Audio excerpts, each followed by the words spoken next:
Paixão de nosso Senhor Jesus Cristo segundo Mateus.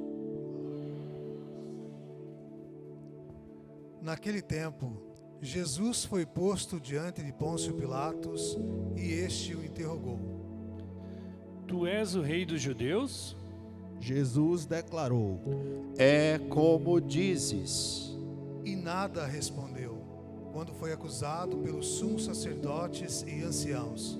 Então Pilatos perguntou: Não está ouvindo que quantas coisas eles te acusam? Mas Jesus não respondeu uma só palavra, e o governador ficou muito impressionado. Na festa da Páscoa, o governador costumava soltar um prisioneiro famoso, que a multidão quisesse. Naquela ocasião, tinha um preso famoso, chamado Barrabás. Então Pilatos perguntou à multidão: Quem vos quereis que eu solte? Barrabás ou Jesus, a quem o chamam de Cristo? Pilatos bem sabia que eles haviam entregado Jesus por inveja. Enquanto Pilatos estava sentado no tribunal, sua mulher mandou dizer a ele: Não te envolvas com esse justo, porque esta noite, em sonho, sofri muito por causa dele. Porém, os sumos sacerdotes e os anciãos convenceram as multidões para que pedissem Barrabás e que fizessem Jesus morrer. O governador tornou a perguntar: Qual dos dois quereis que eu solte? Eles gritaram. Pilatos perguntou: Que farei com Jesus, que se chamam Cristo? Todos gritaram. Pilatos falou: Mas quem mal ele fez? Eles, porém, gritaram com mais força. Pilatos viu que nada conseguia e que podia haver uma revolta. Então mandou trazer água, lavou as mãos diante da multidão e disse: Eu não sou responsável pelo sangue deste homem. Este é um problema vosso. O povo todo respondeu: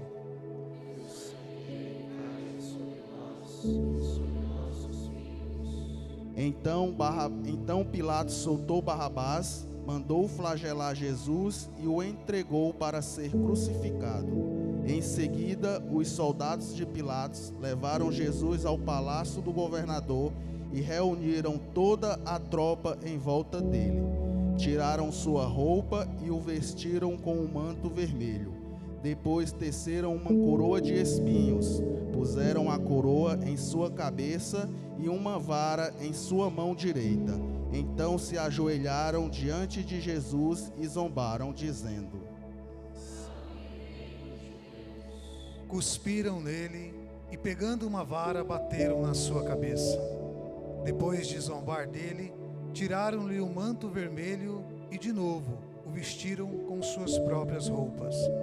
Daí o levaram para crucificá-lo. Quando saíam, encontraram um homem chamado Simão, da cidade de Cirene, e o obrigaram a carregar a cruz de Jesus. E chegaram a um lugar chamado Gólgota, que quer dizer lugar da caveira. Ali deram vinho misturado com fel para Jesus beber. Ele provou, mas não quis beber. Depois de o crucificarem, fizeram um sorteio, repartindo entre si as vestes, e ficaram ali sentados, montando guarda. Acima da cabeça de Jesus puseram o motivo de sua condenação: Este é Jesus, o Rei dos Judeus.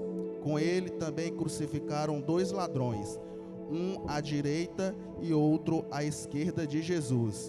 As pessoas que passavam por ali o insultavam, balançando a cabeça e dizendo: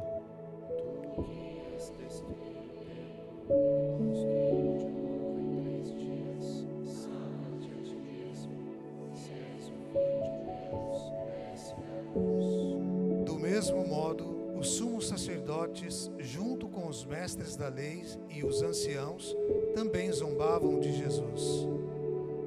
a outros: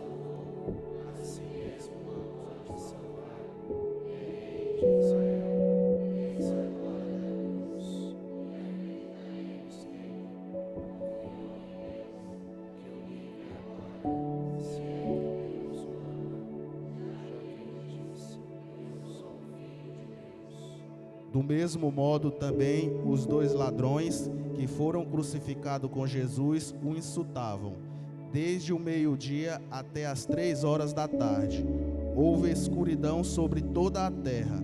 Pelas 3 horas da tarde, Jesus deu um forte grito: Eli, Eli, lama sabachthani.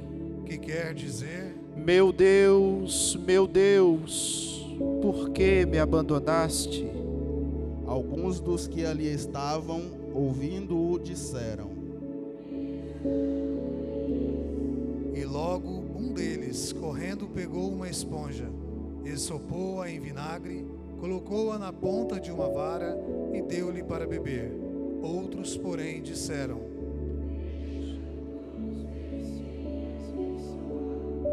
Então Jesus deu outra vez um forte grito e entregou o Espírito.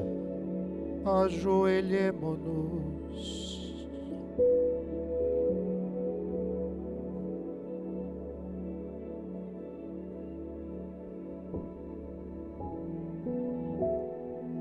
Levantemo-nos. E eis que a cortina do santuário rasgou-se de alto a baixo em 2 partes. A terra tremeu, as pedras se partiram, os túmulos se abriram e muitos corpos dos santos falecidos ressuscitaram, saindo dos túmulos depois da ressurreição de Jesus. Apareceram na cidade santa e foram vistos por muitas pessoas. O oficial e os soldados que estavam com ele guardando Jesus, ao notarem o terremoto e tudo o que havia acontecido, ficaram com muito medo e disseram: Palavra da salvação. Podeis sentar, irmãos e irmãs.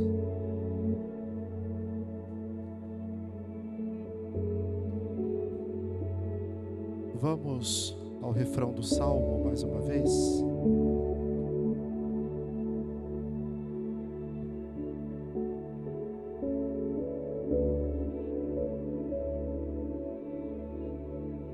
Fecha seus olhos. Imagina o Cristo na cruz e canta.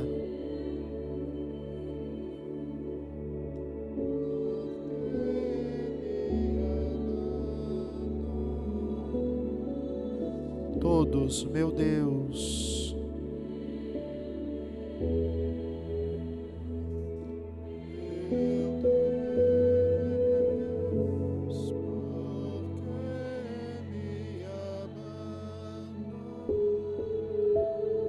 Mais uma vez, meu Deus.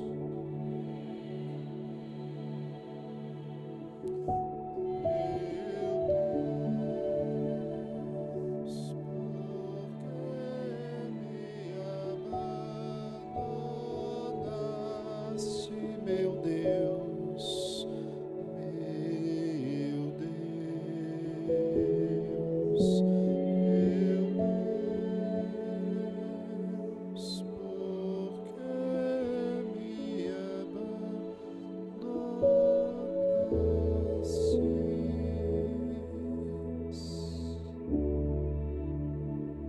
Caro diácono João, queridas religiosas, amado povo desta amada paróquia da Imaculada Conceição, você também que é de outra paróquia, de outro bairro, que conosco celebra esse domingo de Ramos, também uma saudação especial a quem está lá fora, ouvindo a Santa Missa, participando, mas ouvindo mais a Santa Missa.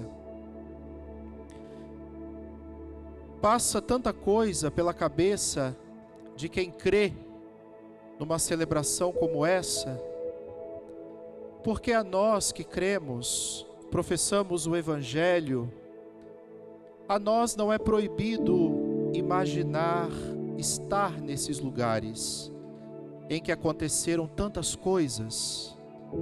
A nós não é proibido imaginar pisar o mesmo chão em que aconteceram todas essas narrativas que a partir desse fim de semana ouviremos na nossa Semana Santa.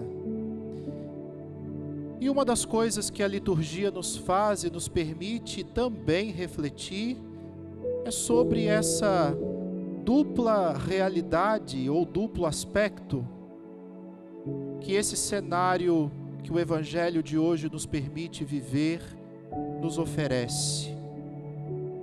Nós sabemos que nós estamos aqui adorando a um Deus que é diferente de tudo que a gente já viu na vida. Embora nós tenhamos a oportunidade de contemplá-lo de forma eucarística,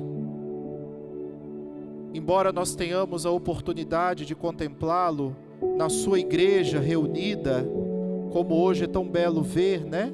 As nossas 3 comunidades juntas, celebrando em unidade esse início de Semana Santa, num necessitado que chega à nossa porta ou bate à igreja pedindo alguma ajuda, enfim. Embora o Senhor, Ele se anuncie e se manifeste presencialmente e indiretamente também no meio de nós,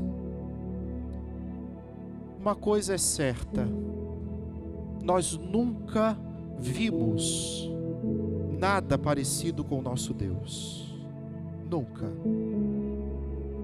E porque nunca vimos, meus irmãos e irmãs, isso deve fazer que o nosso coração deseje muito ver.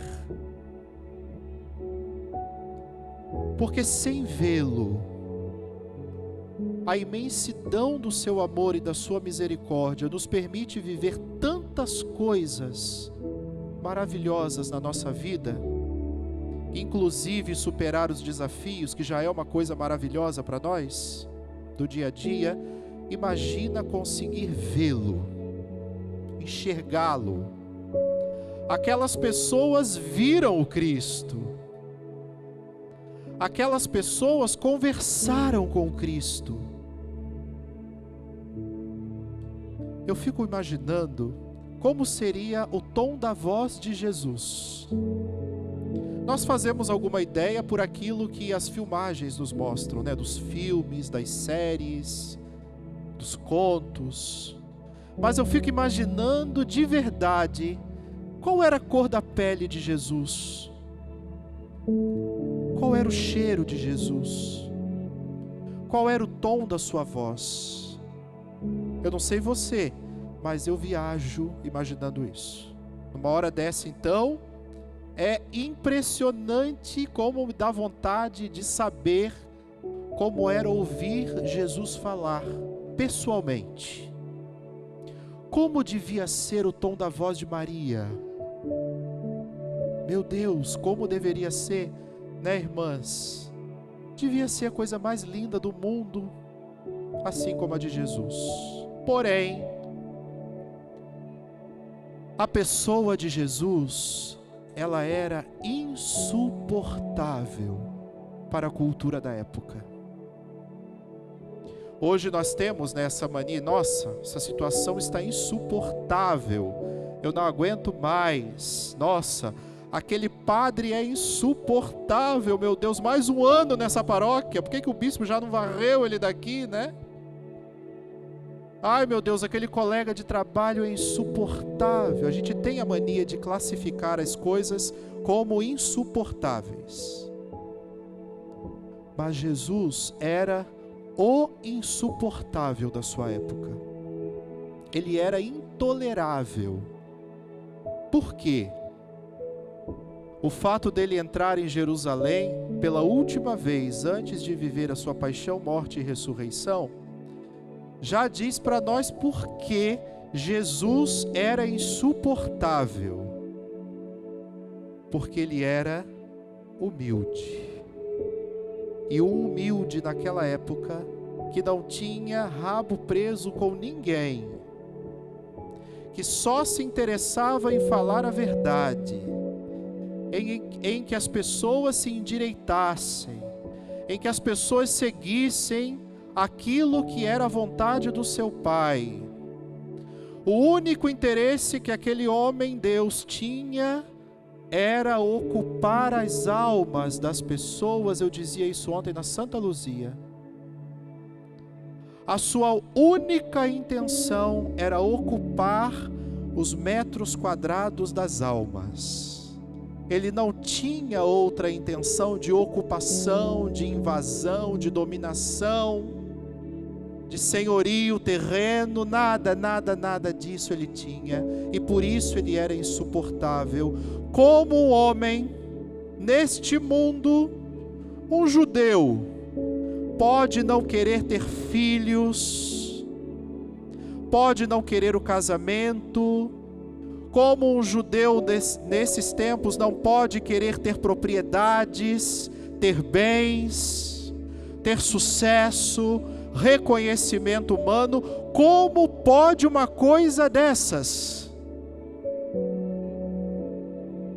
Ou seja, ele era insuportável porque ele queria mais do que as pessoas queriam. Ele queria mais do que a mediocridade humana.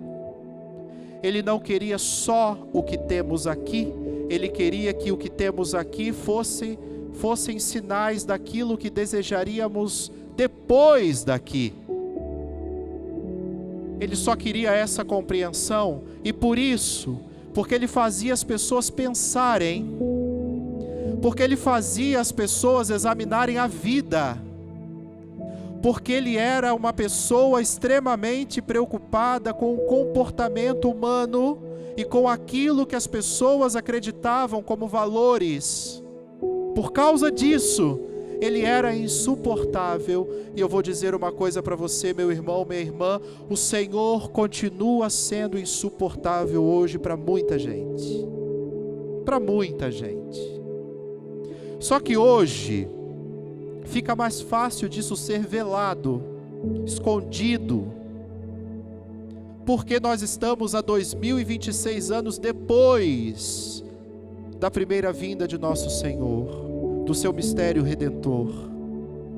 Como nós já sabemos o que aconteceu, hoje é mais fácil nós velarmos, através de duas coisinhas que às vezes nós esquecemos que precisam acontecer para que a nossa fé ela seja verdadeira.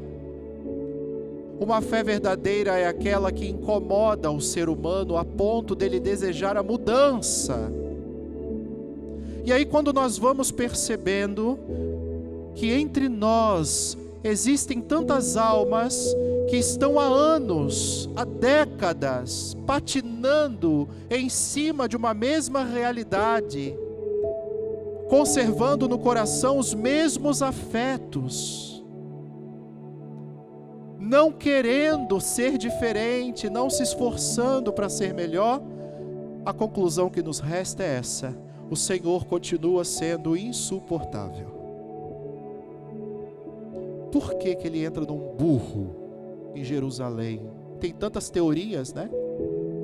Mas pela liturgia de hoje fica fácil para nós demonstrar que o Senhor escolhe um bicho, um animal, que tinha função, além de viver, de sobreviver, tinha a função de carregar nas cangalhas o feno para o gado e também o que eles colhiam nas plantações para distribuir para as famílias ou para os mercados públicos das cidades.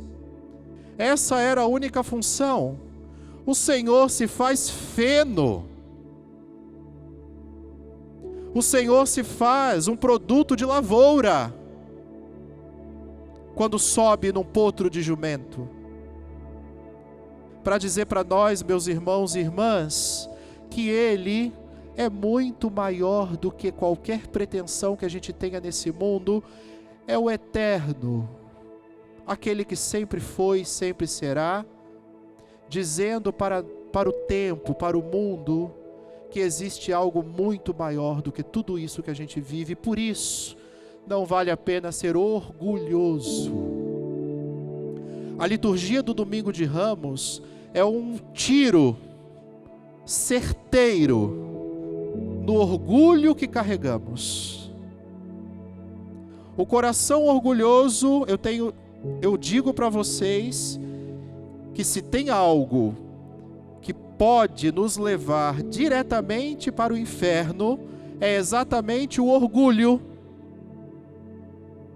O pai de todos os vícios capitais. O orgulho não nos permite ver um palmo à nossa frente. O orgulho só nos permite ver muito mal o nosso próprio umbigo, porque se víssemos o próprio umbigo, veríamos até as mudanças que precisamos fazer, alguns até no corpo, para conseguir enxergar o próprio umbigo, porque nem isso consegue. O orgulho nos permite viver divididos. O orgulho fere a igreja no seu âmago mais profundo. O orgulho é capaz de destruir a Eucaristia da vida de uma pessoa. Porque quem não consegue admitir que está errado para ouvir o que o outro diz que é o certo, consegue destruir a própria vida e a vida das pessoas. Ou seja, caminho direto para o inferno sempre será manter no coração o orgulho. Não permitir ser quebrado. Não permitir ser, muitas vezes, até humilhado por causa do céu. Porque o céu é maior do que qualquer coisa que possa nos prender nesse mundo. Agora, o Senhor entra jubiloso nisso tudo, né? Para dizer isso tudo para todo mundo, Ele está entrando jubiloso. A Ele foram conferidos os títulos que deveriam ser conferidos, profetizados no Antigo Testamento para o Messias. Ele foi cantado e saudado como filho de Davi. Ele foi cantado e saudado como filho de Deus. Ele foi cantado e saudado como aquele que vem em nome do Senhor. Hosana ao filho de Davi, bendito que vem o nome do Senhor. Chegou. O Senhor falou: aqueles que vocês esperavam, chegou. Desculpa a decepção. Não entrei numa liteira, que são aquelas cadeiras, né, que eram carregados os imperadores. Não entrei numa liteira de ouro com pedras preciosas. Não entrei numa liteira construída com cedro do Líbano, que é uma madeira nobilíssima daquela época, mas eu cheguei, sou eu. A vossa salvação chegou, sou eu. E aquelas pessoas conseguiam ouvir o tom da voz de Jesus que eu queria ouvir. Não sei se você queria ouvir o tom da voz de Jesus. E ele entra jubiloso e termina a liturgia de hoje massacrado. E aqui eu atribuo, amparado pela liturgia, porque esse é o duplo cenário da narrativa de hoje, do júbilo ao massacre. Nós percorremos esse caminho nesse domingo de Ramos. E aqui eu atribuo de maneira muito tranquila, calma, serena e certa, que o que levou Jesus ao seu massacre, porque foi um massacre que o Senhor sofreu. Não vamos falar só em morte, sem querer ser apelativo ou dramático. O que o Senhor viveu foi um verdadeiro massacre humano. Ninguém suportaria isso e ainda estaria fiel até o fim para salvar todo mundo que fez aquilo com ele. Ninguém. Acredito que muitos de nós católicos, a primeira coisa que faria era mandar matar alguém, ou querer revidar na mesma moeda. Mas o Senhor não. Então ele foi massacrado, dilacerado. E o responsável por isso não foi 1, 2 ou 3 seres humanos. O responsável por isso foi o orgulho. O orgulho que as pessoas escolheram ter naquela época de suas vidas, mesmo tendo sido a humanidade preparada séculos por Deus, tendo recebido antes de Jesus várias pessoas, homens e mulheres, que já traziam a marca do Messias para que a humanidade fosse preparada para ele. Mesmo assim, as pessoas ainda estavam escolhendo o orgulho. O orgulho. para viver, como estilo de vida. A minha roupa de festa é o orgulho. O meu pijama é orgulho. Porque eu acordo orgulhoso e durmo orgulhoso. E foi isso, mesmo sabendo que foi isso que crucificou o nosso Deus, assim eu continuo me vestindo. Como cristão e como católico. Eu comungo do corpo daquele que o orgulho crucificou, mas Deus me livre de abandonar o meu orgulho próprio. Eu ouço a palavra daquele que foi crucificado pelo orgulho, mas Deus me livre que essa palavra entre no meu coração e mude a minha vida, porque mesmo assim, o que mais me importa sou eu mesmo, e não as pessoas. A liturgia do Domingo de Ramos é uma facada tão poderosa na nossa vida e na nossa alma, só muito sonso para não perceber isso. Só sendo muito sonso para não querer entender isso e levar isso para a vida. Termino com vocês dizendo: a crucificação de nosso Senhor não teve nada a ver com Ele. Nada a ver com Ele.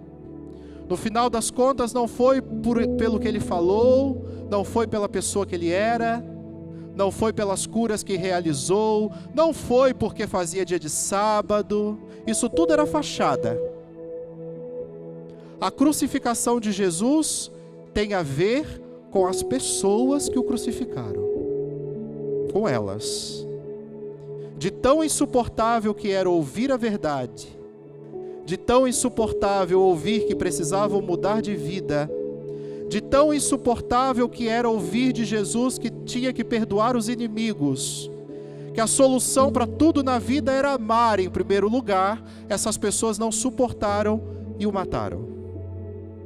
No nosso meio hoje existem vários de nós que queremos a verdade, falamos a verdade, e por isso somos massacrados, somos ofendidos, somos desmoralizados, somos desobedecidos, simplesmente porque a verdade ainda não é aceita. A humanidade está cada vez mais disposta a não ouvir a verdade. Em nome de quê? Não se sabe, porque do céu não é. E se nós, que compomos as comunidades cristãs católicas do mundo todo, não aderirmos àquilo que nosso Senhor e cabeça é, Jesus, quem vai aderir, irmãos? Por isso eu chamo sua atenção para uma coisa e aqui eu termino. Quem aqui quer o céu, levanta a mão. Ok. Quem aqui quer se converter, levanta a mão. Vou fechar aqui a palavra para lembrar que eu tenho que acabar, tá? Quem quer fazer o bem, levanta a mão. Ótimo. Quem quer ser um bom pai e uma mãe de família, levanta a mão. Quem quer ser um bom filho, levanta a mão. Quem quer ser um bom cristão, levanta a mão. Ok. O que falta? Falta a segunda parte. Eu dizia ontem à noite e na Santa Luzia, as nossas igrejas estão lotadas de pessoas que querem. Não, padre, eu quero. Eu quero mudar de vida, sim. Eu quero servir a igreja, sim. Eu quero ser uma pessoa humilde, sim. Eu quero me confessar, eu quero ir à missa, sim, quero. O problema é que ao mesmo tempo que as nossas igrejas estão lotadas de pessoas que querem, ao mesmo tempo, essas pessoas não estão disponíveis para mudar. Eu quero, mas nesse momento eu não estou disponível. e às vezes passa a vida inteira sem estar disponível. Meu irmão, minha irmã, não se engane. Querer não basta. Tem que estar disponível para mudança de vida. Porque o seu discurso de que quer não é bonito. O seu comportamento torna o seu discurso feio, hipócrita, falso. E não é para o padre, é para aquele que o orgulho já matou uma vez. E é provável que se viesse de novo, da mesma maneira, seria morto de novo. Então não se engane. Essa semana é para abrir os seus olhos e a sua consciência de que você está querendo sim, mas você não está disponível para Deus. Você não está disponível para a graça dele e para a sua providência. Você não quer, não. É mentira. Porque quem quer abre o coração. Quem quer vive o projeto na sua vida, o processo de mudança. Quem quer faz isso. Não vem com história meia boca dizendo: padre, eu quero, mas é tão difícil. Padre, eu nasci assim, padre. Eu vou ser sempre assim, eu não tenho como mudar. Uma pinóia. Se não tivesse como mudar, Jesus não tinha dado a vida dele na cruz. O Senhor não fez nada para fingir alguma coisa para nós. Então não vem com esse papo, essa churumela, porque é mentira. Para de se enganar, irmão. Para de se enganar. Você nunca foi disponível. Nunca foi. Mas você diz que quer. É um passo importante. Mas esteja disponível. A graça de Deus não nos falta. O que falta é a nossa disponibilidade. E não se esqueça, o nosso céu depende disso. Não depende mais de Deus, Ele já conquistou. O nosso céu depende da nossa disponibilidade para a graça de Deus. Que Maria, nossa mãe, nos acompanhe durante toda essa semana e toda a nossa vida, para que essa nossa consciência de fé, ela se transforme, ela se converta, e nós levemos a sério a nossa fé, que nós levemos a sério a nossa igreja que tanto amamos, para fazer valer a pena cada gota de sangue que o Senhor deu na cruz por nós. Louvado seja nosso Senhor Jesus Cristo.